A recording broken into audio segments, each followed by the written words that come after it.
मैं इसे टालना भी चाहता था, छोड़ना भी चाहता था, लेकिन लोगों ने कहा कि आप तो पिछले 25 वर्षों से दूसरे का पक्ष रखते हैं, ये अपराध होगा, गलत होगा कि अगर आप अपना पक्ष ना रखें। मित्रों की सलाह पर मैंने ये प्रेस कॉन्फ्रेंस आयोजित किया और मैं आपका बहुमूल्य 30 मिनट लूँगा। मेरे बारे में लोग भूल जाते हैं और ख़ास करके जो प्रेस सम्मेलन करते हैं उनको पता नहीं होता है कि मेरा राजनीतिक पृष्ठभूमि क्या है। तो मैं मूलतः एक पॉलिटिकल आदमी हूँ। पंजाब विश्वविद्यालय से छात्र राजनीति से प्रारंभ होकर के बिहार लौट करके 1990 में विधायक बना, 96 में लोकसभा में आया और तब मैं भारतीय जनता पार्टी में था। उसके पहले मेरी पृष्ठभूमि चंद्रशेखर जी के साथ रही। मैं छात्र जनता का राष्ट्रीय अध्यक्ष था, पंजाब विश्वविद्यालय का महामंत्री, अपने कॉलेज का अध्यक्ष। वहाँ से चल के लगभग 4 बार मैं लोकसभा में जीत के आया हूँ और पार्टी ने मुझे 2 बार राज्यसभा में काम करने का मौका दिया। तो मोटे तौर से मैं राजनीतिक जीवन में मेरे 30 वर्ष पूरे हो गए हैं और मैं ईश्वर का आभार व्यक्त करता हूँ कि मेरे जैसे छोटे आदमी को भी राजनीति में इतने लंबे अरसे तक काम करने का मौका मिला। मैं आभार व्यक्त करता हूँ उन सभी लोगों का जिन लोगों ने मेरा आज तक साथ दिया और इसलिए मैंने आवश्यक समझा कि अपने बारे में इस उम्र में आकर के सफाई देना पड़े। लेकिन आज की परिस्थितियों का हालात ऐसे हैं कि कई बार कहीं वो विषय आपके लिए जीवन भर का टेम्पलेट ना बन जाए। तो मैं आज उस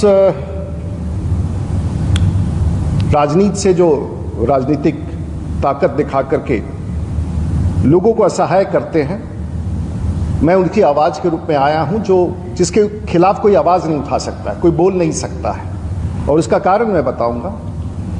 चाहे वो कोविड के दौरान काम करने वाले डॉक्टर हों, सरकारी कर्मचारी हों, बिहार के अधिकारी हों, वरिष्ठ अधिकारी हों, स्वास्थ्य विभाग के वरिष्ठ अधिकारी हों, पैरामेडिक्स हों,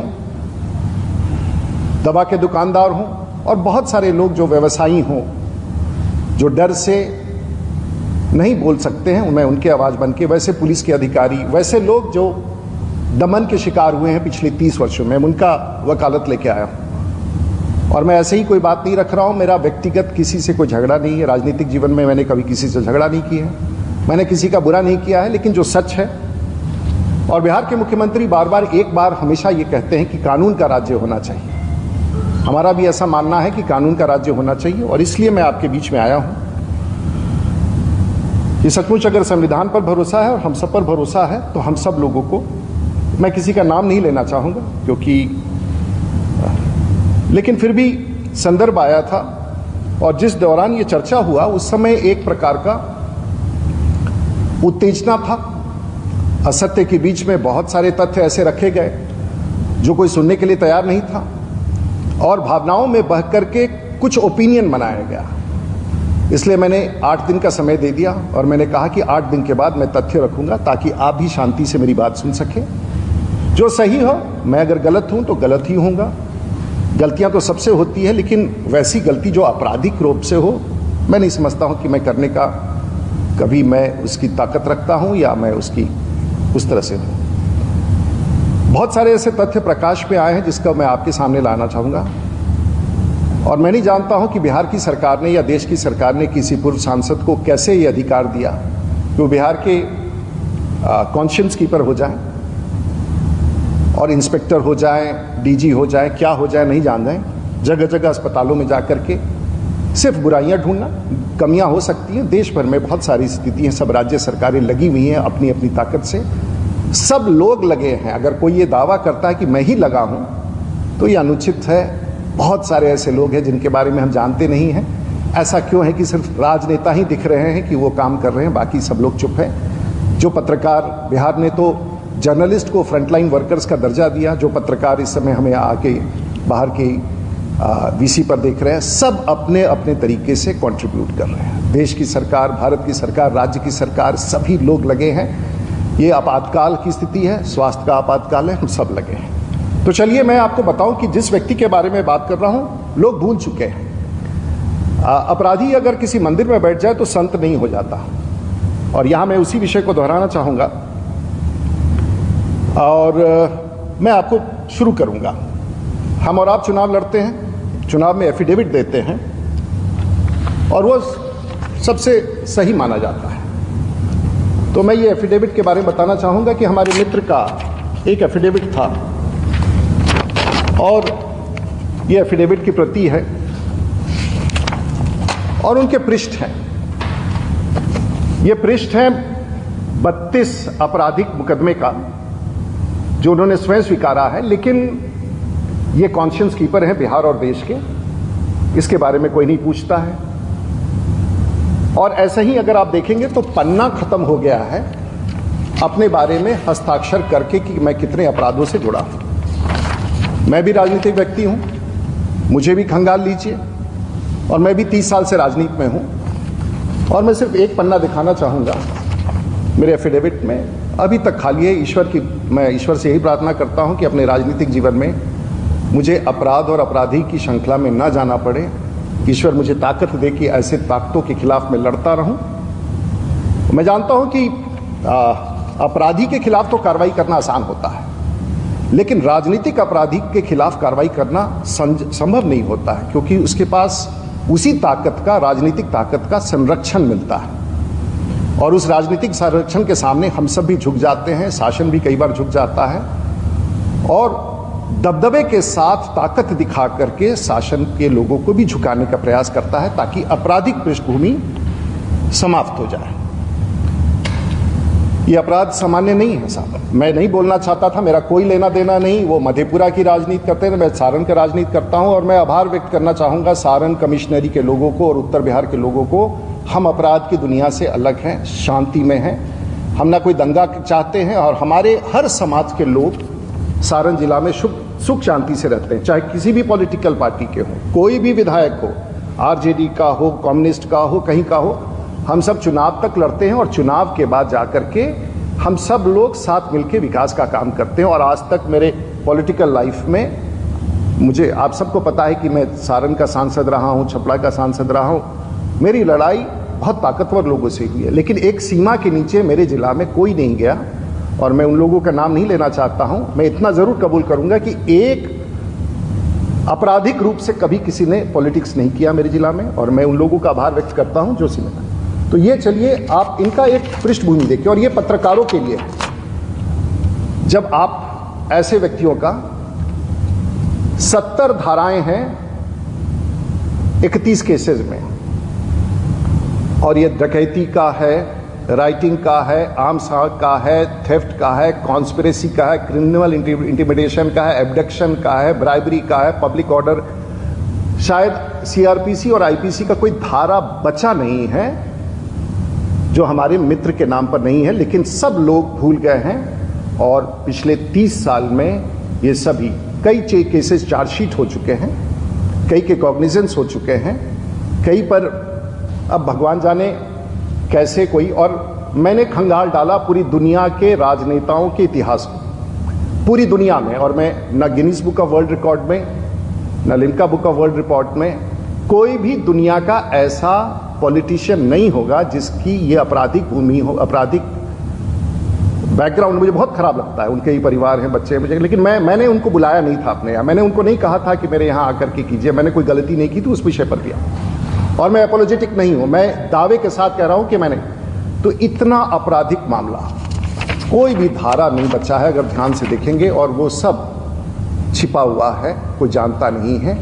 केसों का धारा अगर आप ध्यान से पढ़ेंगे, कोई धारा ऐसा नहीं बचा है। नया सीआरपीसी और नया आईपीसी लिखना पड़ेगा किसी व्यक्ति के पृष्ठभूमि को बताने के लिए कि आखिर ये व्यक्ति है कौन और क्यों छिपा हुआ है इस प्रकार से, और क्यों छिपा रखा है लोगों ने, और क्यों इसकी चर्चा नहीं करते हैं। मैं अगर अपराध करूं तो रात्र भर हम लोग सो नहीं पाते हैं। और इस प्रकार का, और इसमें कितने लोगों का दमन हुआ, कितना, मैं ये नहीं जाऊंगा, इसको मैं भी छोड़ देता हूं। क्योंकि इसके बाद के अगर तथ्य मैं आपके पास लाऊं तो आप दंग हो जाएंगे।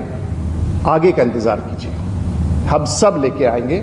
क्योंकि मैं जानता हूं कि किसी राजनीतिक अपराधी से लड़ना कितना कठिन होता है। आपके ऊपर भी हो सकता है, आपके परिवार के ऊपर भी खतरा हो सकता है, मित्रों पर हो सकता है, पत्रकारों पर हो सकता है। लेकिन एक और बात है जो छिपाया गया है। 2014 में आप लोकसभा का चुनाव लड़े, जीत गए, लेकिन उस समय आपने 19 केसेस छिपा के रखे थे। 17, 18, 19, 25 अनुसंधान का क्रम जारी है। और आपने एफिडेविट में गलत दिया था, उस समय अगर आपके इस खिलाफ कोई न्यायालय में जाता तो शायद, लेकिन ये जांच का विषय है, इस पर मैं टिप्पणी, लेकिन आपने सत्यों को छिपाया था। तो मोटे तौर से आपके ऊपर अभी तक मधेपुरा में 6, पूर्णिया में 11, पटना में 29, जो स्पेशल कोर्ट में जो केसेस भेजे गए हैं 29, दरभंगा में 1, गाजीपुर उत्तर प्रदेश में 1, सहरसा में 2। पता नहीं, सरकार उस समय तो सबकी सरकार थी, आज की सरकार नीतीश कुमार जी की सरकार नहीं थी, सुशील मोदी जी नहीं थे, तारकिशोर प्रसाद नहीं थे, सबकी सरकार थी। और ये 1990 के बाद से, और मैं बताना चाहूँगा कि जब आप सांसद बने, मैं भी उसी वर्ष उस विधानसभा में जीत के आया था 27 साल की उम्र में। मैंने कभी आपसे किसी प्रकार का व्यवहार नहीं किया। आप राजनीति कर रहे थे, करे, सरकार का काम है देखना, लेकिन आपने आके एक ऐसा आरोप लगाया जो मेरे मन को झंझोड़ दिया। मेरे मन को नहीं झंझोड़ा, मेरे पूरे पॉलिटिकल फ्रेटर्निटी में एक आपने ऐसा शब्द डाल दिया जो शायद मैं कतई स्वीकार नहीं कर सकता था। मजबूरी में ये मैं प्रेस कॉन्फ्रेंस कर रहा हूं कि तथ्य, और ये भारतीय जनता पार्टी का नहीं है, राजीव प्रताप रूडी का, और ताकि ये रिकॉर्ड पर है, कभी भी इस लिंक को उठा के कोई देख सकता है। मैं इसके बाद जानना चाहूंगा, आप बहुत अच्छे आदमी हैं, आप मोरल कीपर है, कॉन्शियंस कीपर हैं। तो एक वीडियो आपको दिखाना चाहूंगा, इसके बाद जो है B9 तक तो दिखा दिया। आप गालियां निकालते हैं, आप किसको छोड़ते हैं? सब खराब है, ये पूरा डॉक्यूमेंटेड है, किसी को आपने नहीं छोड़ा है, सरकार में, सरकार के बाहर में। मैं नहीं बोलना चाहूंगा किसका, ये पूरा लिस्ट है। उत्तर प्रदेश के मुख्यमंत्री, बिहार के मुख्यमंत्री सड़क पर ला देंगे, दिखा देंगे। डॉक्टरों के बारे में कोई ऐसा आदमी नहीं बचा है धरती का जिसको आपने अपमानित नहीं किया, रंजिश नहीं किया। और आप संत हैं और बाकी सब अपराधी हैं, पूरे भारतवर्ष के नेता अपराधी हैं, भारत के स्वास्थ्य मंत्री अपराधी हैं, गृह मंत्री के बारे में आपने बोला और कहा कि इसे जेल भेज देना चाहिए, अपराध करना चाहिए, इसका हम अंतिम संस्कार करेंगे। आपने ऐसी सी बातें कही, किसी ने प्रतिकार नहीं किया, हमने भी नहीं किया, लेकिन कहीं ना कहीं तो किसी को जवाब देना था कि आपका ये नहीं चलेगा। ये पूरा डॉक्यूमेंट है, आप उनके फेसबुक पर जाके देखिए कि देश, आपको अच्छा लगता होगा, लेकिन जिन लोगों ने इनको एक चित्रण किया उनके बारे में बता चाहूँ। अब इसके बाद में एक छोटा सा विजुअल देना चाहूंगा जो इनके बारे में मैंने नहीं कहा। डेनमार्क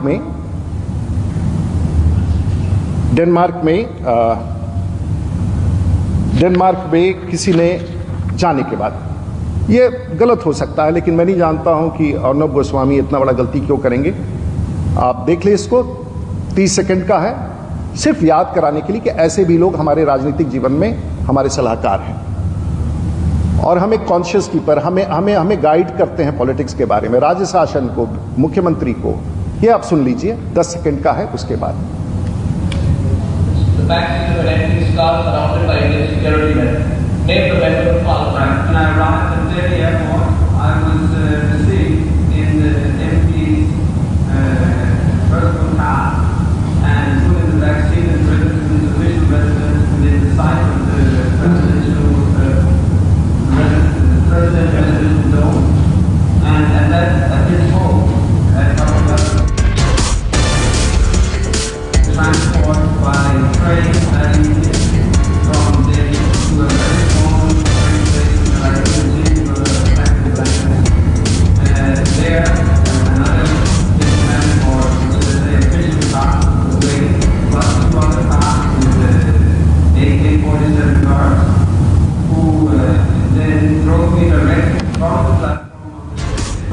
राजीव प्रताप रूडी के प्रेस कॉन्फ्रेंस को आप सुन रहे थे। उन्होंने कहा कि अपने 30 साल के राजनीतिक करियर में मैं पूरी तरीके से बेदाग हूं और सीधे तौर पर पप्पू यादव पे उन्होंने कई आरोप लगाए और उन्होंने कहा कि उनका बैकग्राउंड देख लीजिए।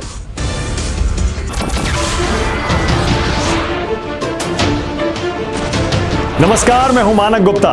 अगर आपको हमारा ये वीडियो पसंद आया हो तो इसे लाइक और शेयर जरूर करें और हाँ, हमें सब्सक्राइब और फॉलो करना ना भूलें ताकि आप देश और दुनिया की कोई खबर मिस ना करें। तो जुड़े रहिए हमारे साथ और देखते रहिए न्यूज़ 24।